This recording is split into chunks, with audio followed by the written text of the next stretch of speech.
后来为昨暝开始，这个卡努风台的外围环流，就伫中部的山区向超大雨。南投有真侪地区是崩山甲土石流，像都达即种人家厝的门前是灌大水，灌成一条串流的溪水，寸步难行。仁爱国中嘛出大水，淹水淹40公分悬，差不多淹到骹肚。气象局伫透早5点10分甲5点42分，连续2届来发布着国家级的灾防警告。南投县仁爱乡一直到透早6点47分，才紧急来宣布，讲达到停班停课的标准，是互当地真侪乡亲袂负因应。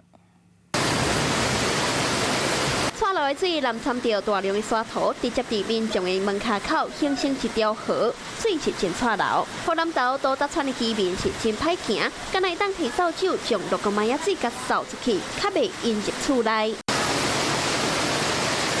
卡努风台因为行了收班，中南部开始出现着透风大雨。南投更加因为雨声甲伤过大，伫透早5点42分连续发2摆国家级的警报，一直到透早6点45分，也搁咧上大雨。南投县仁爱乡伫透早6点47分紧急宣布，24点钟累积雨量达到350毫米，符合停班停课标准。南投有袂少的地区出现着崩山甲土石流，有一丛树仔去红线灯倒伫咧路中央，影响交通。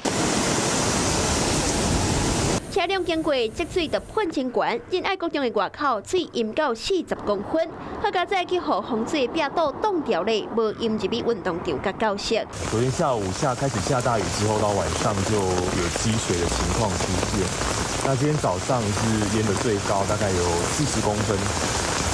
已经到超过小腿的地方。虽然风台是已经离开，不过中南部的灾情却一直传出来。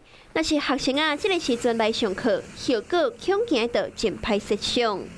Hello， 我是林仙怡，想要抢先掌握最及时的新闻资讯吗？赶快订阅、按赞、开启小铃铛，锁定华视新闻 YouTube 频道。